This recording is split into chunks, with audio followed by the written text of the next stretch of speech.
Hello, welcome back. This is going to be just a quick track rail conditioning and tightening video. Obviously, many of you have seen the auto sole technique on polishing your rails. You can go over to Lee Sock Cars for that. I think he's got a couple of videos on that. I'm not going to start polishing these rails. This is just for a demonstration, but what I will say is when you do apply this, I'll show you how I apply this to the cloth, because it is tricky. So I will get that like that, and I'll actually sticking out too far, so I literally dab it, and I'll squeeze it up and dab. I don't squirt a load onto the cloth. Then when you're polishing these rails, when you get to the ends, if your layout's already laid out and you're polishing as is, you can't help it. But if you're like this, just push off the end. You don't want to draw back, because all that dirt and grime will go inside there, and you will have trouble cleaning that out of there. Then polish that. You don't even have to use a lot. You could keep going over that like you was polishing an old boot. But what gets it shiny is doing it multiple times. Yeah, definitely. But at the end is, don't clean it with a dirty cloth. Clean it with a clean cloth, and keep cleaning it with a clean part of the cloth, and it will get cleaner and cleaner. So that's all I'm going to say on the polishing part, because I think that's been done to death on YouTube. So now for another day-to-day maintenance, this is what I will do over a large circuit. This will be, you literally like that, and pretend I'm doing this across my whole layout. I just go across the whole layout. And that works great. If you're running mag cars, that's fine. Excuse me. But if you're planning to, like we do, we run non-magged cars, that does take sort of the rubbering in on the track away. So it does serve a purpose. Now, additionally, what you could do, this is more of a, if I was to do this, I would do it and I wouldn't be using the circuit immediately. I'd leave it probably 24 hours just for this to dry out a little bit. Oh, so back on camera, I've just literally sprayed a tiny dab of that on the cloth.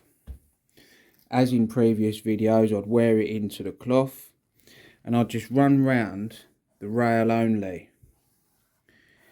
Now, that way you're not de-rubbering your track, and you're giving it a nice bit of oil. The thing is, that's coated up. That is really coated up. So if I was to do that, maybe I'd go over it lightly with a cloth afterwards. Maybe I wouldn't have so much on the cloth in the first place.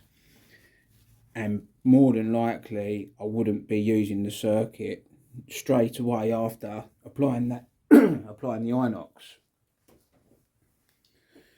Right, so that's that side of things. That's oiling, cleaning. Now with Scalextric,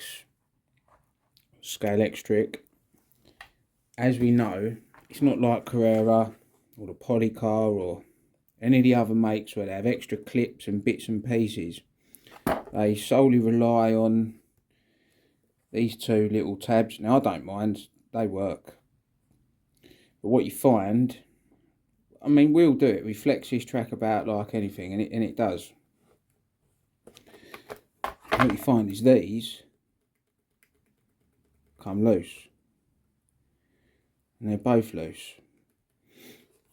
Now you can tighten the rail, but if you're not careful, you tighten the rail and the gap between the rail closes up. So there's a way that I do it, and it seems to work most of the times. Now you do get different types of track. Some of these tabs are really small and flimsy, and it's really hard to get them to clamp down where they need to clamp. So you're sort of fighting a losing battle there. But this one, they're quite a meaty tab, so they should work. And as you can tell, if you can see, they've not been pressed down in the past by the look of it. Right.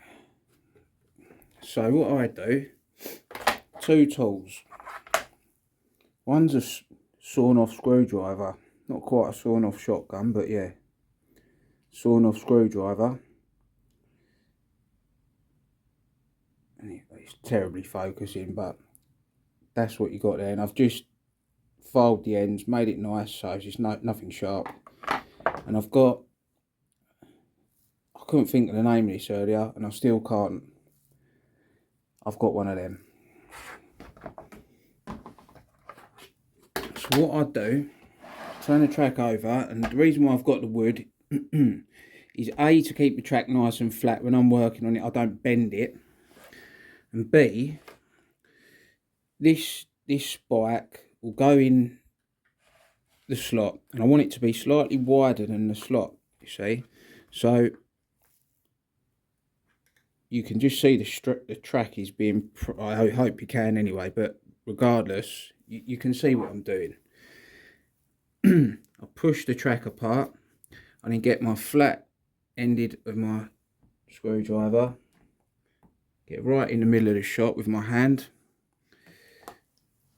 and don't show you what I'm doing. You should get on there and just press down.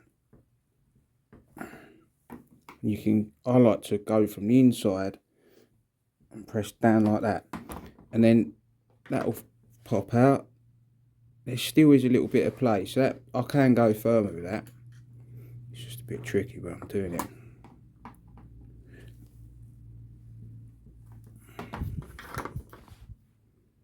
That's solid.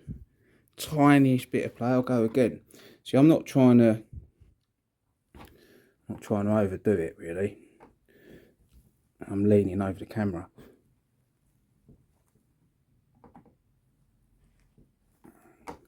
Just add a bit to that. Yeah, that's solid. And that's it. So I'll quickly buzz this one. What it is, when you get them right, you'll find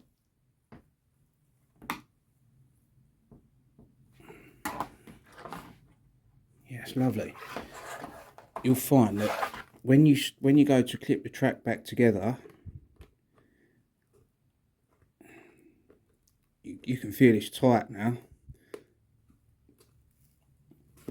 and there's hardly any play. And I've only just done one of those, so I'm not going to bore you by doing any more.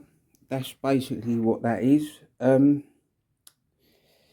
Now, with the oiling of the track, especially on digital circuits, I think it does help with the communication. The way that the chip talks to the track, it keeps the brazy in constant contact with the surface. There's less carbon on the rail. That's all I can think. So yeah, I hope that helps. That's what I do to keep my track maintained, tight, and good connections. So thank you.